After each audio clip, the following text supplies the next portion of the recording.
Excuse me, sir. Excuse me, sir. Yo, Where you going? Bro, I don't speak English, I'm sorry. Non les gars, c'était moi. Ok, aujourd'hui on va à la conférence de presse pour mon combat au Madison Square Garden. Puis juste là, on va dans le bar Le Diamante, qui est le bar de David Diamante, le célèbre speaker.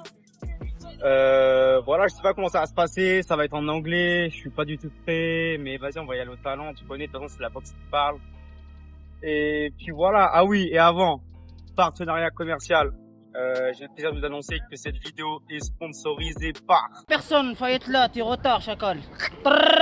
les sponsors là, réveillez-vous. Ouais, je vais combattre au Madison Square Garden, il y a toujours personne.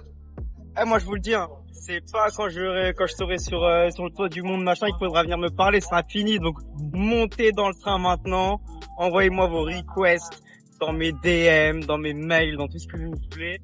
Et puis voilà. Là, je te balance le générique parce qu'il est cool et que je l'ai pas fait pour rien. Et on se retrouve à l'intérieur.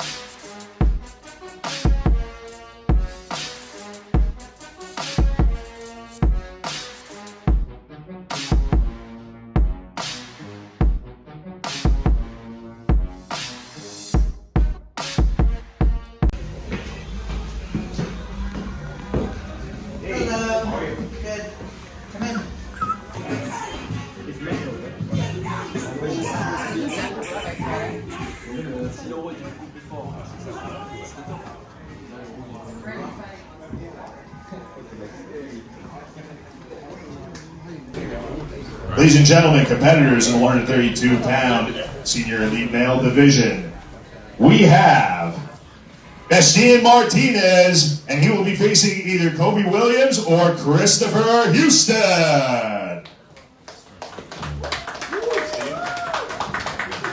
Bastian, you've made your way into the finals. Well, we look forward to having everybody come see you next week. How are you feeling? And, well, what's your confidence? Alors t'es arrivé jusqu'en finale, on peut me dire comment tu te sens et je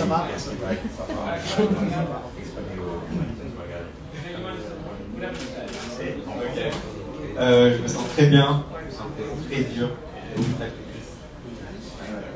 Le dernier combat était une grosse guerre et je nous a appris. Je viens pour mettre mon nom sur le poste Madison Square Garden, pour représenter le pays et voilà, je viens pour gagner. So I came from far, I made a lot of sacrifice, and I had a tough fight to be to the final. And April 11, you're going to see a great performance. I'm here to win and put my name on top of Madison Square Garden. Thank you, Mr. Martinez. While one of your opponents, Cody Williams, is not present, we do have one of your potential opponents right here, Mr. Christopher Houston. Let's go, Chris. Oh, Chris.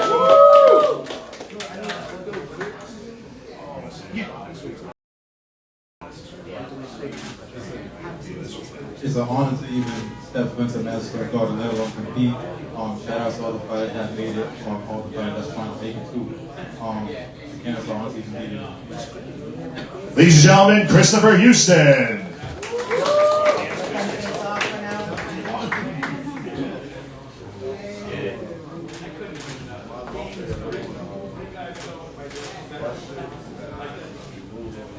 All right, champs. Good work. Great job. One more time, potential match for next Thursday, Christopher Houston and Bastian Martinez. All right, guys. All right. Over. Oh my God. Regarde-moi les yeux dans l'œil, chacun.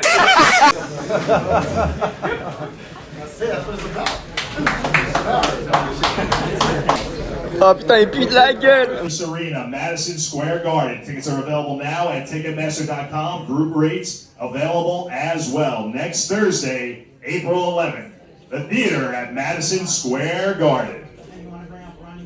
Yes, ladies and gentlemen, one of our male competitors. Ladies and gentlemen, please welcome. Bon, je viens de rentrer de la conférence de presse. Fredo il m'a dit habille-toi, il faut marquer le coup. Parce que moi dans ma garde-robe, j'ai une garde-robe de craquette. Bref, c'est les seuls habits soins entre guillemets que j'ai. Du coup sur le haut on est plus en mode Jamie de Top Boy, tu vois le bail un peu.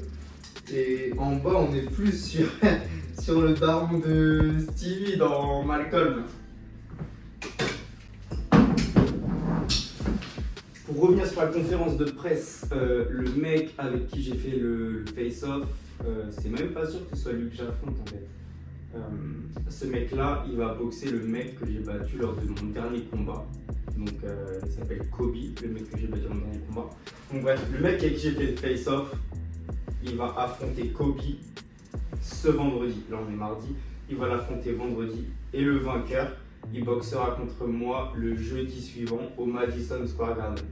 Voilà, je le redis encore, mais les sponsors, vraiment, c'est le moment. Regardez, en 1 an et demi, je suis parti seul à New York sans parler anglais.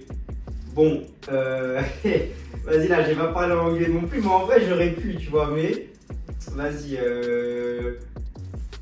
doucement comme, tu vois, première conférence de presse, premier face-off, première fois que je parle anglais devant tout le monde, ça commence à faire beaucoup.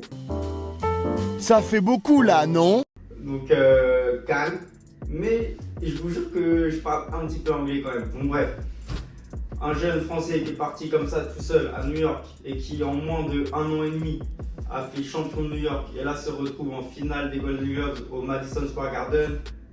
Les gars, il faut pas être devin pour savoir que il y a une pièce à mettre sur moi. Donc mes DM sont ouverts. Vous avez mon mail dans ma bio YouTube.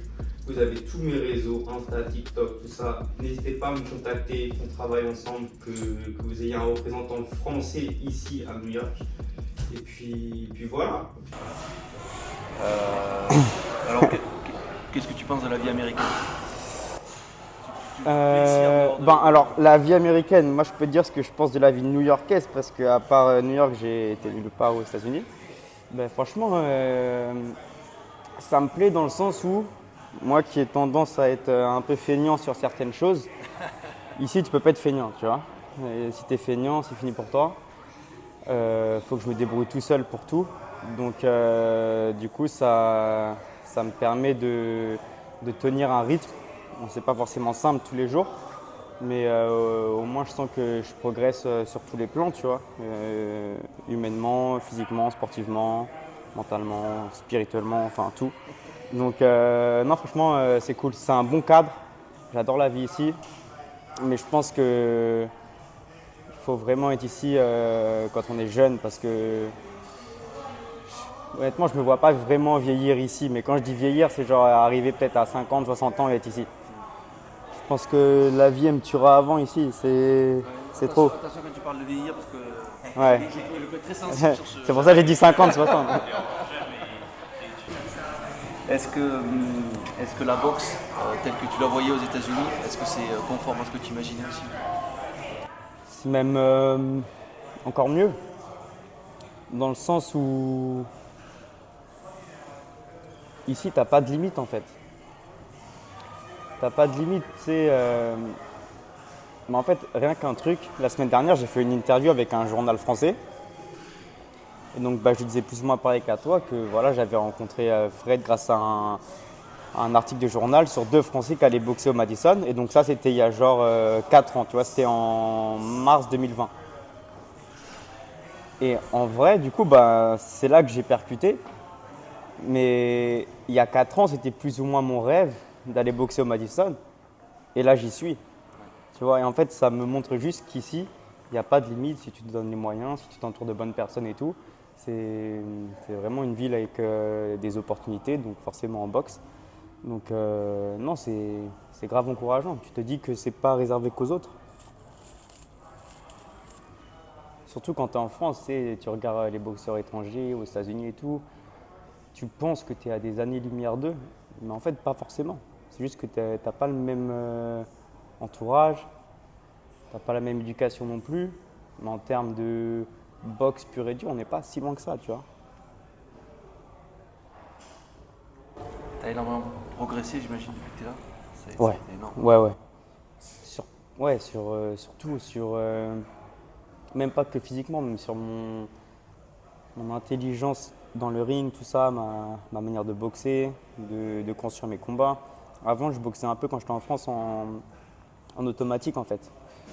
Ici, depuis que je suis ici, en fait, c'est la première fois que j'aborde des combats avec un vrai game plan, une vraie tactique et ça change tout en fait.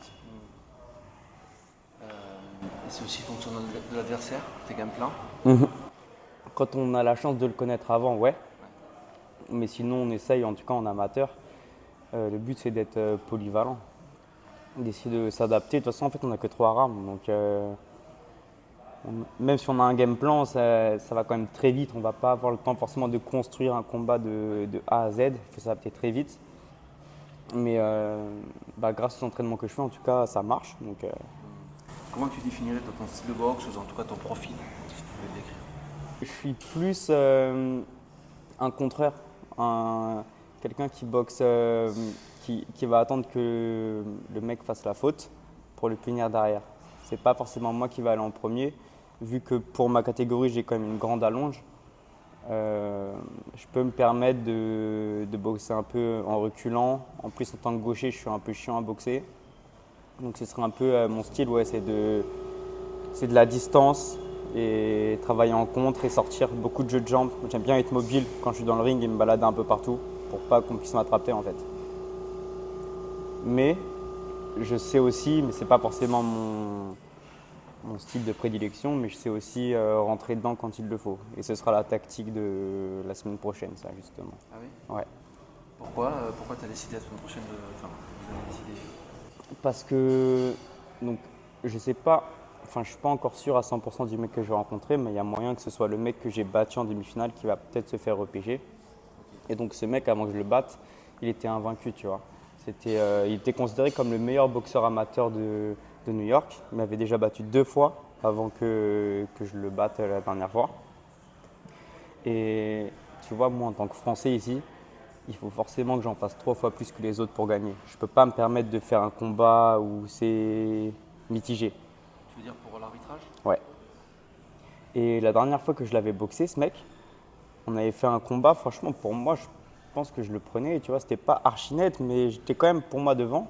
Et ils m'ont mis perdant. Et en fait, tu sais, c'est un mec d'ici, c'est un peu le petit chouchou. Moi, je suis un étranger, il faut vraiment faire la diff. Et du coup, dans les combats, c'est ce que j'ai fait. Dès le début, je vais rentrer dedans. Et en fait, il ne faut pas le laisser être beau gosse. Il ne faut pas le laisser s'organiser. Il ne faut pas le laisser briller. Il faut lui rouler dessus, en fait. Il faut lui envoyer une autotamponneuse dans la bouche, là, et fini. En tout cas, ça va être la tactique. Mais bien sûr, tout en étant réfléchi, on ne va pas y aller comme des bourrins parce qu'on sait boxer. Mais ce sera en tout cas la stratégie parce qu'il faut marquer les esprits. Je ne vais pas au Madison pour perdre, donc pour gagner et pour gagner nettement haut la main.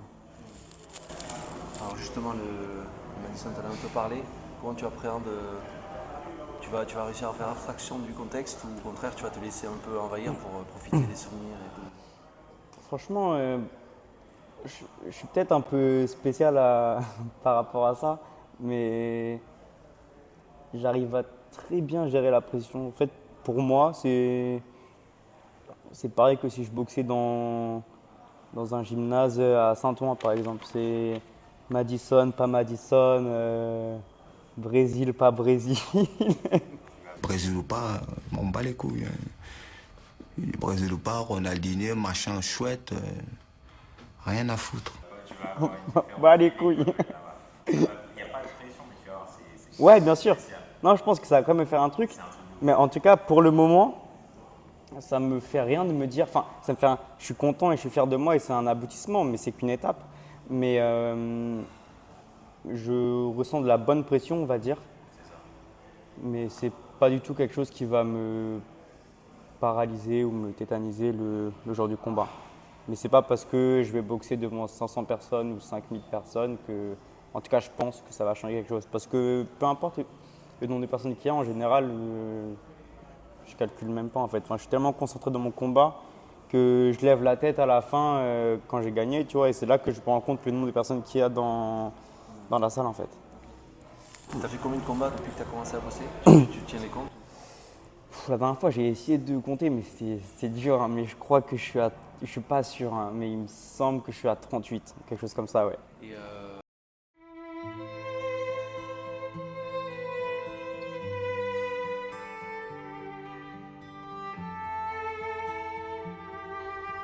victoire-défaite ou pas? De quoi? Tu l'as en tête le bilan victoire-défaite? Ça doit être plus ou moins une trentaine de victoires Et 8 défaites, un truc comme ça, ou peut-être 28 victoires et le reste de défaites, ouais. Putain, merde. Et la majorité des combats a eu lieu ici aux États-Unis? Non, en France. Non, ouais. Ici, tu as combattu beaucoup? Ici, j'en ai fait 8, là, ça va être mon 9e, du coup, ouais.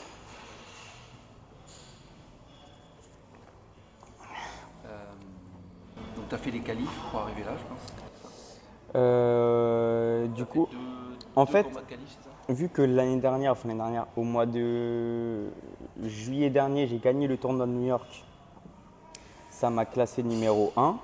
En juillet 23, tu as gagné le tournoi de New York? Ouais. C'est quoi le tournoi de New York en fait?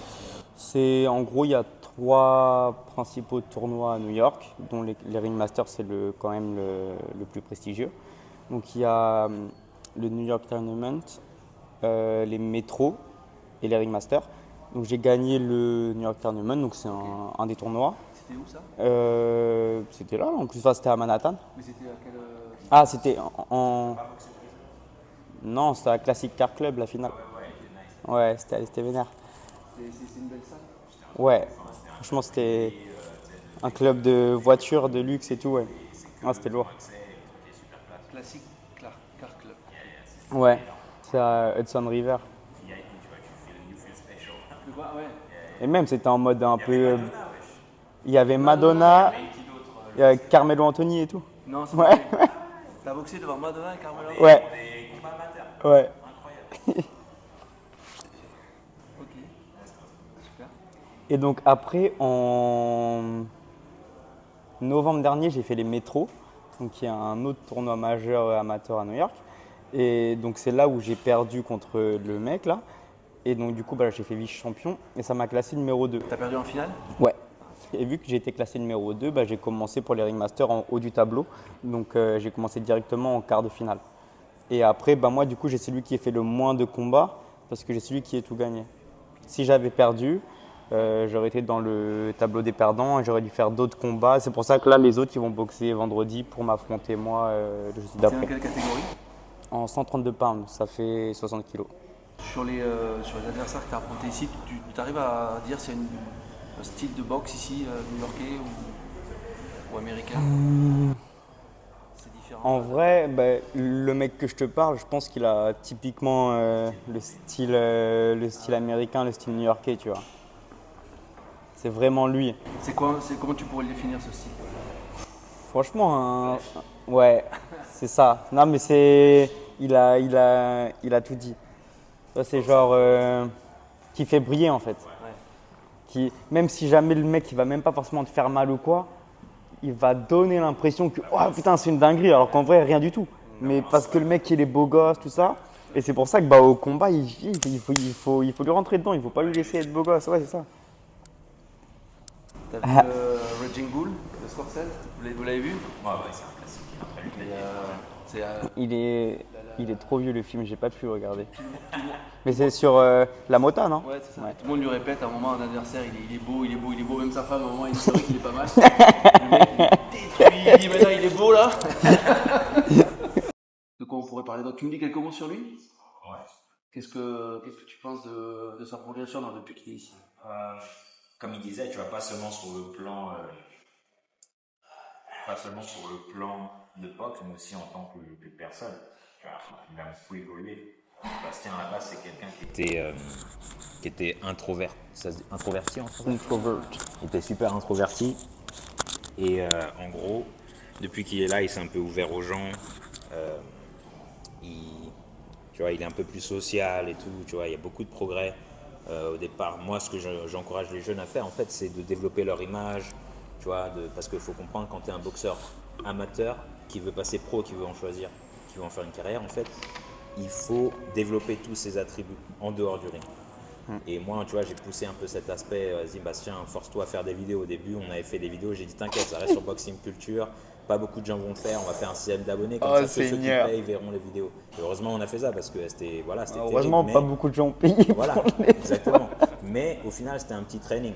Et après, je dis, un jour, vas-y, c'est bon, je pense que t'es prêt, lance ta chaîne YouTube. Il a lancé sa chaîne YouTube et ça, c'est un entraînement. Là, t'as une chaîne YouTube. Ouais. Comment elle s'appelle? Une question ça. Mais je crois que c'est Bastien Martinez, New York. En fait. Bastien Martinez. Ouais. Tout Et, attaché, ouais. et- New York et Y. Voilà. Et tu vois, en fait, ça, c'est un super exercice parce que bah, ça te force à parler, à être. En fait, ça forme ta personnalité. Et en fait, New York, Ouais. si tu prends les vidéos qu'on a fait Day One et aujourd'hui, Ouais. c'est deux différentes personnes. Et après, évidemment, en termes de boxe, moi, enfin, voilà, tu vois, c'est le jour et la nuit. Bastien, il arrivait tout tendu avec ses jambes. Il était pas mal, tu vois, il y avait des bons trucs, il y avait des bonnes bases, mais c'est pareil aussi, c'est un autre boxeur. Il a une meilleure compréhension du ring. Ouais, et puis de toute façon, maintenant, tu sais, on dit les hommes mentent, les femmes mentent, les chiffres ne mentent pas. Il Tu feras ton rap plus tard, là. gagne ses combats, il est en finale à chaque fois. Là, se retrouver en Madison Square Garden après même pas un an à New York, enfin un an et quelques mois, c'est quand même un achievement, tu vois. C'est presque ce que nous on a fait, tu vois. Nous on est arrivé direct, quelques mois après, on s'est retrouvé là-bas. Et lui, pareil, tu vois, il s'est retrouvé en finale de chaque compétition qu'il a participé. Donc voilà, tu vois, c'est. T'as perdu que 2 combats jusqu'à présent, ici aux États-Unis? Non, 3. Il y avait l'autre, là, le tout premier, là, au Gleason. Là. C'était quoi? Oh ouais, putain, le vieux mec. C'était un combat dégueulasse, mais franchement, ils l'ont favorisé. Tu l'as tapé, le mec. Non, pour moi, en vrai, C'était j'ai juste perdu dégueulasse. qu'un seul vrai combat Ouais. ici, en vrai. Ouais. Mais bon, on va Mais pas. ouais, non, ce combat était dégueulasse. Mais ouais. Donc voilà, tu vois, en gros, les résultats parlent d'eux-mêmes, tu vois. Même en sparring, on va, voilà, ça tartine tout le monde. Les mecs, ils finissent les combats avec des yeux, enfin, tu vois, gonflés et tout. Donc il y a un gros potentiel pour la boxe pro. Il y a encore beaucoup de maturité à prendre sur le ring, mais il évolue vite, tu vois. En fait, c'est exact. Quand il est arrivé ici, il avait des rêves de ouais, l'année prochaine, je passe pro. Je lui dis non, grave. calme-toi. Déjà, il faut te faire un nom. Et ce qu'il a fait, tu vois, en battant le mec invaincu d'ici, il s'est fait un nom. Tout le monde sait qui est Bastien Martinez parce que, ouais, c'est le mec qui a battu Kobe. Kobe, il était undefeated pendant 20 combats, frère. Donc, il a fait un petit exploit en faisant ça. Et voilà, tu vois, c'était tout le but de cette stratégie de rester en amateur. Faire un nom sur la scène de la boxe aux États-Unis, à New York. Et éventuellement, quand il va gagner les gloves là, faire les nationaux, se faire encore plus connaître par vraiment, genre, encore, tu vois, genre intra-state, genre dans les autres states. Ça, ce serait l'idéal, tu vois. Pour après, derrière, ok, on passe pro, boum. Peu importe les résultats, tu as fait les nationaux. Maintenant, même si demain, t'es pro et on ne sait pas trop qui t'es, sur le CV, il y a marqué Golden Glove, National, tu vois. À quel moment tu vas décider que tu peux être pro? C'est toi qui vas le décider? Comment ça se fait? Je pense qu'il n'y a pas, à décider, il n'y a pas de truc, c'est moi quand je le sentirai, mais c'est ce qui va surtout décider en fait, c'est les opportunités. Parce que là, si je veux, demain, je serai en mesure de passer pro, mais qui va m'accompagner, qui va me suivre, qui va monter ma carrière, c'est ça et c'est pour ça que je me donne autant en amateur, c'est pour faire parler de moi et que je puisse me construire un entourage, ramener des gens, des promoteurs, des agents, des sponsors. C'est comme ça qu'aujourd'hui, en tout cas, c'est comme ça qu'une carrière elle se construit. Parce que moi, si je passe pro, c'est que j'aspire à gagner ma vie de ça. Donc, j'ai pas envie de passer pro pour pendant. Je sais très bien qu'au début, ça va être galère. Mais je me dis que peut-être en 3-4 ans, si j'arrive à bien gérer ça, ça peut être faisable. J'ai pas envie qu'au bout de 3-4 ans, je sois toujours à prendre des $500 par combat. Ça me sert à rien. Je préfère peut-être prendre plus de temps à passer pro, mais de faire un meilleur entourage et passer pro ensuite. Et ça ira peut-être plus vite ensuite. Bon, super. C'est pas mal, ouais, t'as de la matière. Et si t'as besoin de la vidéo, on a l'audio, tu vois. Petite vidéo tranquille aujourd'hui. Et la prochaine vidéo sera la vidéo du combat la semaine prochaine. Allez, je vous fais des gros bisous. On se retrouve pour le combat.